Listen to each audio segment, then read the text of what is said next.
What do you do when you find yourself in a reading slump? Or maybe you just don't like to read and you don't know where to start. You just kind of feel beleaguered and you're frustrated and you're overwhelmed and all the different things. Well, I have 10 books of kind of different categories that I wanted to share with you today that I think can help break most people out of a reading slump. But before I get to those, there's a few things that I think are important to say. First, I think it's important to be gracious to yourself. There's so much that is required of life, right?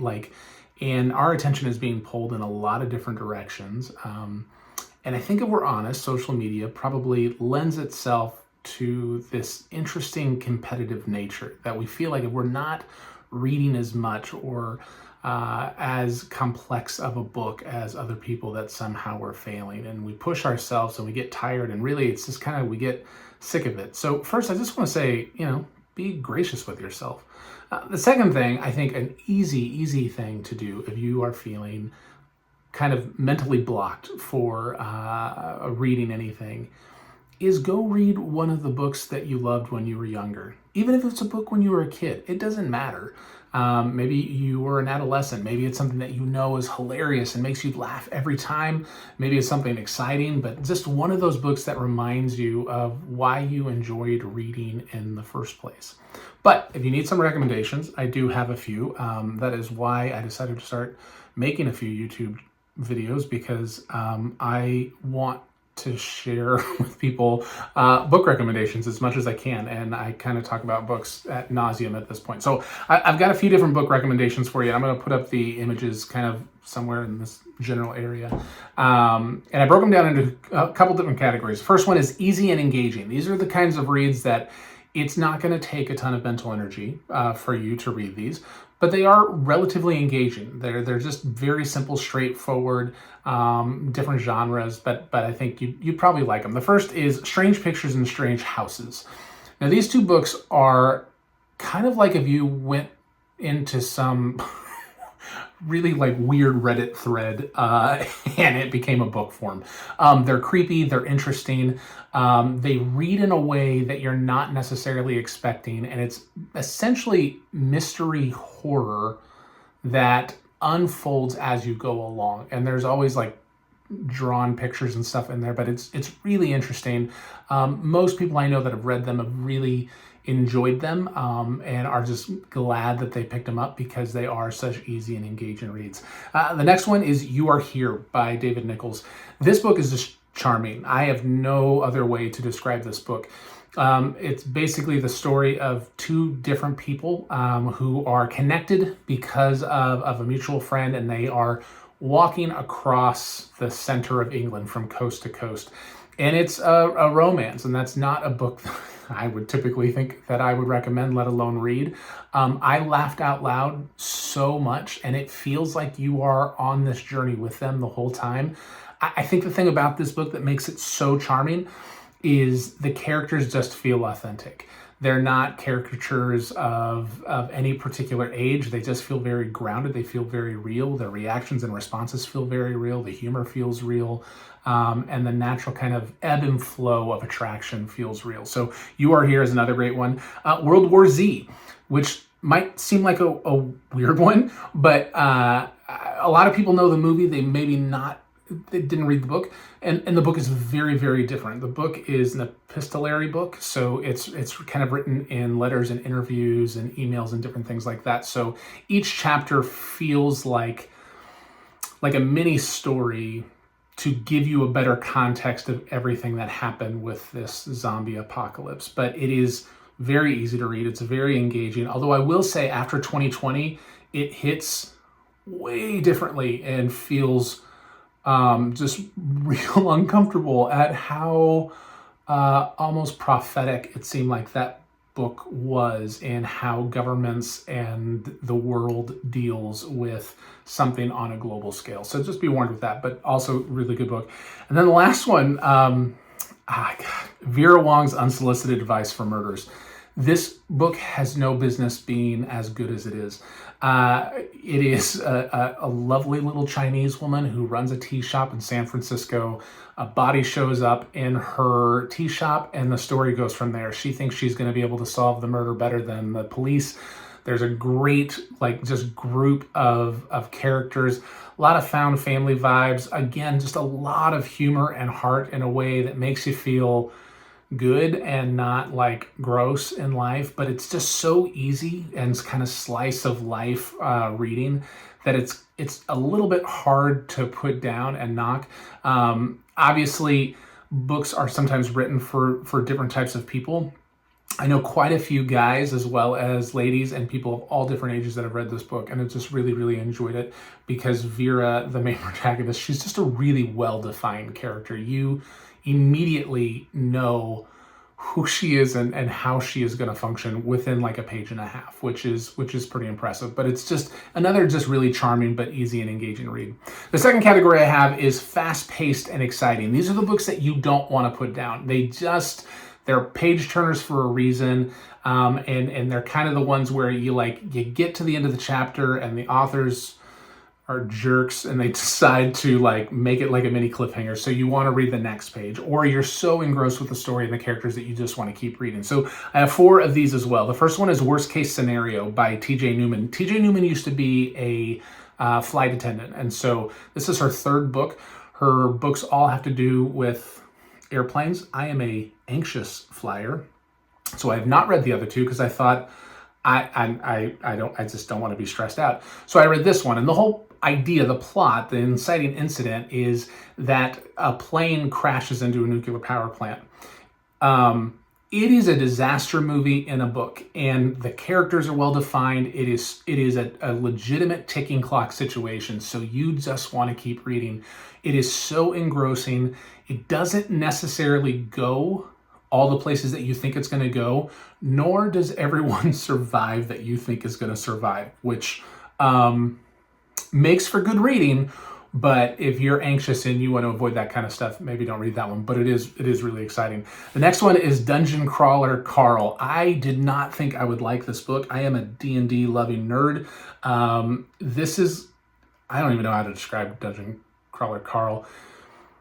It's irreverent, it's funny, it's incredibly fast-paced. The world building is really interesting and unique. It's like you melded video games and D&D and South Park. It's the only way I know how to describe it. Really, the primary supporting character is a cat, and she's the best character. That's all I could say about that. I will say it gets a little crass, a little too much for my taste, so it wasn't like a 5-star read for me, but it is incredibly propulsive and you want to keep reading. And just the way that Matt Dinniman, the author, writes is incredibly engaging, so you want to keep doing that as well. But you definitely give that one a go. And if you don't want to read that one, I will say that one in particular, the audiobook is incredible. The production quality and how it's done is just super great. The next one, Legendborn, a young adult book and a young adult series, but the first one in that series. So good, so good, and it's not at all what I would expect. It's magic mixed with Arthurian legend and trauma and hurt, but hope and excitement and fun. There's some romance and stuff in there because it's young adult, and that's always going to be in there, but just a really, really fun and engaging book. Again, reads really well. It is the first in a trilogy, I believe. I think there's only 3. I've only read 3, so if there's a 4th, I have not read it. But definitely, I think, worth your time. And then finally in this category, Jurassic Park. To be fair, Jurassic Park is the book that I read when I was in middle school that made me go, oh, I don't think I ever want to stop reading. It just captured my attention. And then the movie came out, and it just continued to kind of follow along those lines. Here's the thing, though. More people have probably watched the movie or movies than have read the book. And so there's a bit of familiarity there.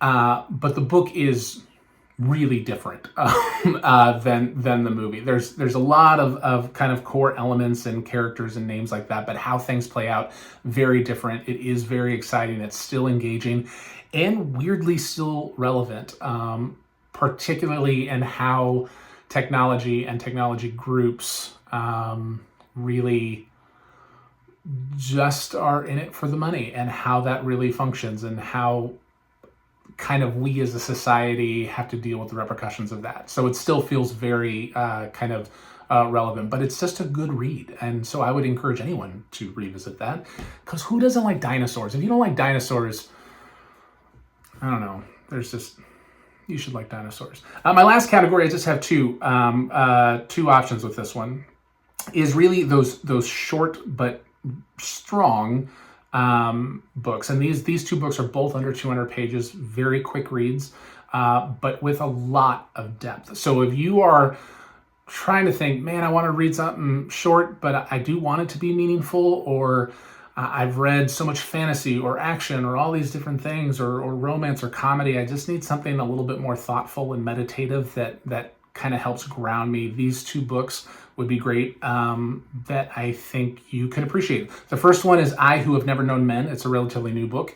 It is dystopian and follows really the life of a young girl as she matures. It brings up a lot of conversation about nature and nurture, that willingness to survive and thrive, the exploration of how you kind of get to know yourself and your own personality in spite of the challenges and difficulties around you. It is bleak. You know that from the beginning, I will say that. There are elements of hope and heart and humor in it, though. But just know it is fairly bleak, but it's incredibly thought-provoking. And it's one of those books that I think deserves an opportunity maybe for a book club, or to have a couple different people read it just to kind of discuss and engage with. I've been trying to get a lot of the women I know to read this book, because right now I'm the only one that's read it, and I'm a dude, and I don't know the female experience. I'm married and have a daughter, but I don't know that experience, right? So I really want to hear a woman's perspective on how this book lands, because obviously they're going to have a very different experience than I will. And then the last book in this category is The Outsiders. A lot of us read The Outsiders in high school or middle school. And look, it's a classic for a reason. Go hang out with Ponyboy. I just recently reread this, I guess 4 months ago, and it holds up in a way that I just wasn't expecting. And I think it's because at its core, that idea and desire to belong, and just growing up and all the complexity and fear that comes with that, is always going to be relevant. It's always something that almost anybody is going to be able to remember or relate with, or is going through right now. So I would say give The Outsiders a go. It still holds up. Now, there's one book to rule them all, and it's not The Lord of the Rings, although that is a good book and you should always read that book as often as you can. There is one book that I have yet to find someone who does not like it, regardless of personality, if they're a reader or not a reader, if they've been stuck in a book slump for over a year, or they've been in one for 2 weeks. There is one book that seems to defy all odds that has brought people together, is how I will say this, and that is Project Hail Mary. I talk way too much about this book. I'm actually going to do another video here pretty soon of books I talk too much about. Project Hail Mary, God, it's just so good. It's funny. It's engaging. It makes you think of science in a different way. And if you hated science, you might actually end up liking science. You'll probably tell yourself, I wish my science teacher was like this. It's never boring. You're always moving forward. And truly, I think at this point, the last count, I'm up to 26 different people I know that have read this book, and every one of them have just loved it. And again, this is another one of those books that even if you don't want to read it, the audiobook, fantastic. And I know there's always the debate, do audiobooks count as reading? Let's not shame one another on our reading styles, okay?